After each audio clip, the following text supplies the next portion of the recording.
नमस्कार, मैं हूं मोबिना महक और आप देख रहे हैं केकेसी न्यूज 24 पर इस वक्त की खबर। कांग्रेस प्रत्याशी संदीप सहगल के कार्यक्रमों में आवास विकास सुभाष नगर वैशाली कॉलोनी में उमड़ा जनसैलाब।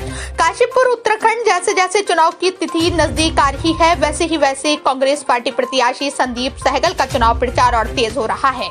आवास विकास स्थित विवेकानंद पार्क सुभाष नगर वैशाली कॉलोनी कांग्रेस प्रत्याशी के पीछे और जनसभाओं में इकट्ठी हो रही भीड़ से ऐसा प्रतीत हो रहा है कि जैसे इस बार कांग्रेस पार्टी जीत हासिल कर सकती है।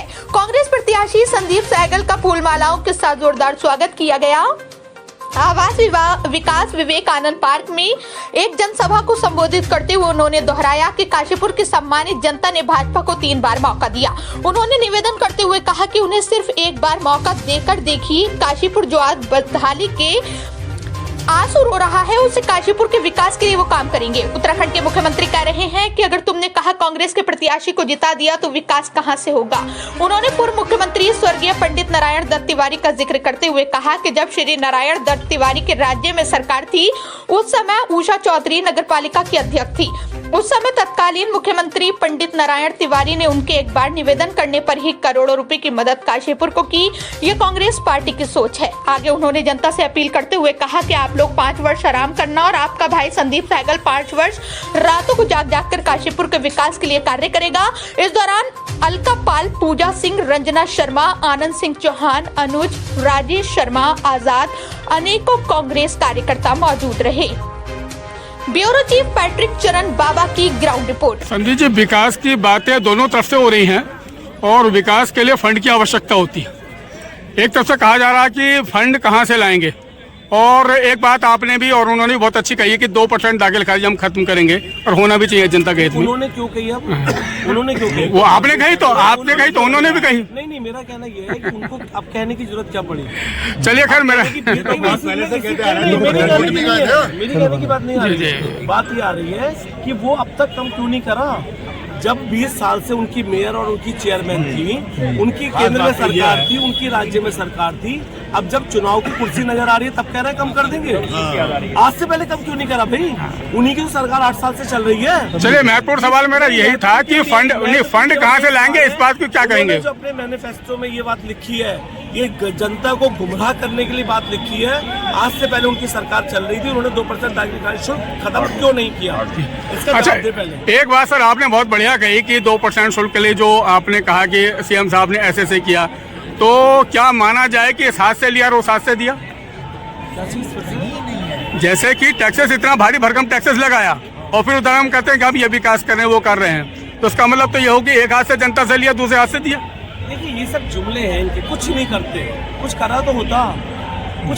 दुर्भाग्य ये है कि काशीपुर की जनता इतनी भोली भाली है कि इनका बिना कुछ करे। आप उनका मैनिफेस्टो तो देखिए, जो उन्होंने लिखे हैं पॉइंट, अपने 4-5 पॉइंट। भाई, इन कामों को करने को, सड़कों को आप कह रहे हैं साहब को 90 दिन में बना दूंगा। 24 साल हो गए सरकार चल रही थी, 8 24 साल हो गए भाई साहब। 20 साल से उनका मेयर बैठा, क्यों नहीं बनाई? मैंने रोका। मैं धरना प्रदर्शन इस बात का थोड़ी करता है कि उन्होंने 90 दिन में सड़क बना दी तो प्रदर्शन करता। पुल 8 साल से लटका पड़ा, बना देते ना। किसने रोका था उनको? केवल झूठ का पुलिंदा। नहीं, मेरा महत्वपूर्ण सवाल वहीं का वहीं रह गया। एक सेकंड सर, मेरी बात, मेरे कहने का तात्पर्य ये था कि वो कह रहे हैं कि विकास के लिए फंड कहाँ से लाएंगे, तो कहीं ना कहीं इस प्रकार से ये जो वक्तव्य है, कहीं ना कहीं जनता को कहीं टारगेट किया जा रहा है कि आप वोट कहाँ दोगे। अब मैं बताता हूँ आपको कि कहाँ से फंड लाएंगे। जो 15वीं राज्य वित्त योजना है, वो वित्त योजना नगर निगम अपने आप में एक सेपरेट बॉडी है, वो किसी सरकार के अधीन नहीं है। सरकार किसी की भी आए, चाहे कांग्रेस की आए चाहे भाजपा की आए, नगर निगम में जो राज्य वित्त आयोग की निधि है, और वो पता है 14 से 15 करोड़ रुपए है, उसमें कोई सरकार रोक नहीं सकती।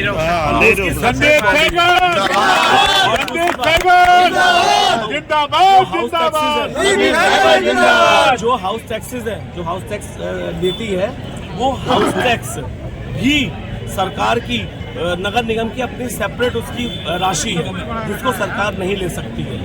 जो नक्शे पास किए हैं, जो अभी तक दाखिल खारिज नगर निगम वसूल कर रहा था, उसकी जो राशि आती है वो भी नगर निगम के पास है। तो पहली बात मैं आपको बताना चाहूँगा कि जब पहली बार आदरणीय उषा चौधरी जी चेयरमैन बनी, वो बीजेपी से चेयरमैन बनी और मुख्यमंत्री थे स्वर्गीय नारायण दत्त तिवारी जी, और वो पहली बार वहाँ पर गई उन्होंने विकास की सोच रखी। उन्होंने 14 करोड़ रुपया तुरंत उषा चौधरी जी को दिया। अच्छा। और पुष्कर सिंह धामी जी क्या कहते हैं कि कांग्रेस का मेयर बनेगा, सरकार मेरी है। अच्छा आप जी। फर्क देखिए दोनों सीएम साहब का। देखिए सर तो सवाल मेरा वही था, वही तात्पर्य था मेरा कहने का। आपने कहा कि वो कितना आता है, दुर्भाग्य का विषय है ये, वो अलग विषय कि है। आदरणीय सीएम साहब किसी व्यक्ति विशेष के सीएम नहीं है, किसी पार्टी के सीएम नहीं। जब कोई सूबे का बन जाता है ना, सूबे का मुख्यमंत्री होता है, तो वो पूरे क्षेत्र का होता है, पूरे प्रदेश के मुख्यमंत्री है। क्या उनके मुंह से ये बात 2% शोभा वाला अच्छी लगती दाखिल है? क्या खारिज वाला नहीं सही है। कि साहब कांग्रेस का मेयर बन गया और मेरी सरकार चल रही है, इसका मतलब आप सीधा कह रहे हो कि यदि कांग्रेस का मेयर बनता है तो मैं उसके ऊपर टारगेट करूंगा। आपकी विकास की सोच हुई आपकी, और हमारे स्वर्गीय तिवारी जी, हरीश रावत जी और बहुगुणा जी काशीपुर को पैसा जब दे रहे हैं जब मेयर भाजपा का है। जी जी। तो ये चेहरा है दोनों का, ये चेहरा दिखाइए आप जनता को, कितना दुर्भाग्य का चेहरा है।